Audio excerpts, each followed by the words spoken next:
안녕하십니까. 오늘은 제갈량의 학습법이라는 주제입니다. 제갈량은 삼국지의 가장 뛰어난 지략가입니다. 그가 어떤 식으로 공부를 했을까요? 원래 제갈량은 사마이 문화에서 공부를 했습니다.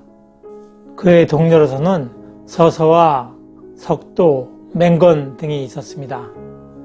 그들이 같이 공부를 하고 있었는데 그 세 사람은 책을 정독하고 있었습니다. 하지만 제갈량 같은 경우에 대략적인 내용만 파악하였습니다. 그리하고 조용히 무릎을 끌어안고 나직히 시퍼럼을 길게 불었다고 합니다. 그러면서 세 사람을 보면서 세 분은 자사라든가 군수 정도의 벼슬을 할 수 있을 것 같습니다 하고 이야기하였습니다. 그 말을 듣고 그들은 왜 그런가 하고 물었지만은 거기에 대한 대답은 하지 않았다고 합니다. 나중에 제갈량은 촉한의 승상이 되었습니다. 그리고 석도 등은 중간 관리급이 되었습니다. 그 공명의 예언이 맞은 것이죠. 제갈량이 공부했던 방법을 관기 대략이라고 합니다. 그러니까 대략적인 것을 본다라는 그런 뜻입니다. 중요 핵심을 파악해서 그것을 통해서 전체를 파악하는 그런 학습법입니다. 유튜브에서 이은교 변호사의 키워드 공부법이라든가 스터디 코드의 화의 공부법 같은 것과 어찌 보면 유사하다고 할 수 있습니다. 제갈량을 가르쳤던 사마이는 3년 동안 수업을 하고 거기에 대해서 졸업시험을 치르게 되는데 그 시험을 통과하게 되면은 자격증을 주었다고 합니다. 근데 그 시험이 무척 까다로웠습니다. 제갈량의 경우에 그 3년의 공부를 마치고 졸업시험을 보게 되었습니다. 시험지를 받아든 제갈공명은 크게 화를 냈습니다. 그러면서 시험장을 박차고 나갔습니다. 그리고 책만 아는 선생이 이따위 문제를 냈구나 하면서 크게 화를 내면서 3년 동안 내었던 수업료를 돌려달라고 소리를 쳤다고 합니다. 그런데 사마이 같은 경우에는 제갈량의 능력과 그의 학습 방법을 알고 있었기 때문에 제갈량을 1등을 주었다고 합니다. 그리고 나중에 유비에게 제갈량을 추천하기까지 합니다. 이러한 내용은 그 제갈량이 사마이에게 공부했던 수경산장이라는 곳에 비석에 새겨진 내용입니다.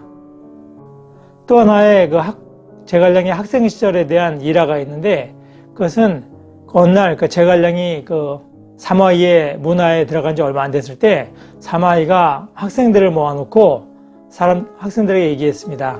그러니까 자신과 논쟁을 벌여서 자신으로 하여금 나가도 좋다 하게 만드는 사람이 시험에 합격한 것이다 라고 말하였습니다.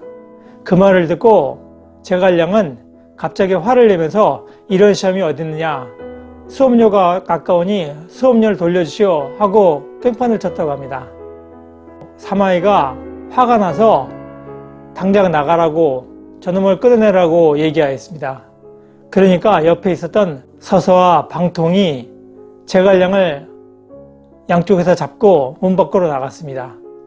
그리고 문 밖으로 나가서 마당에 서서 저희들이 문 밖으로 나왔으니 저희들은 합격한 것입니다 하고 얘기하였다고 합니다. 사마이는 아차 하면서 그 세 사람을 눈여겨보게 되었다고 합니다. 제갈량은 평소에 자신을 관중이라든가 아기에 비유하였습니다. 관중 같은 경우에는 제나라 황공을 도왔던 사람입니다. 그러니까 관중과 포숙의 관포지교라고 할 때 관중이 그 관중입니다. 한편 아기 같은 경우에는 연나라의 명장입니다. 그런 인물과 자신을 비유하였던 것입니다. 그 말을 듣고 나중에 관우 같은 경우에 제갈량이 어떻게 관중이라든가 아기와 비유할 수 있겠습니까 하고 얘기했을 때 사마이는 오히려 그 사람들을 능가하는 강태공에 비유할 수 있습니다 하고 얘기하였다고 합니다. 그 정도로 사마이 같은 경우도 제갈량의 그릇에 대해서 높게 평가했던 것입니다.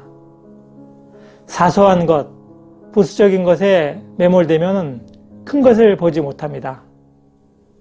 핵심을 파악해서 그를 통해서 전체를 바라보고 그것을 통해서 많은 것을 이루어내는 여러분이 되기를 기원합니다. 노력하는 여러분의 동반자, 동반TV입니다. 감사합니다.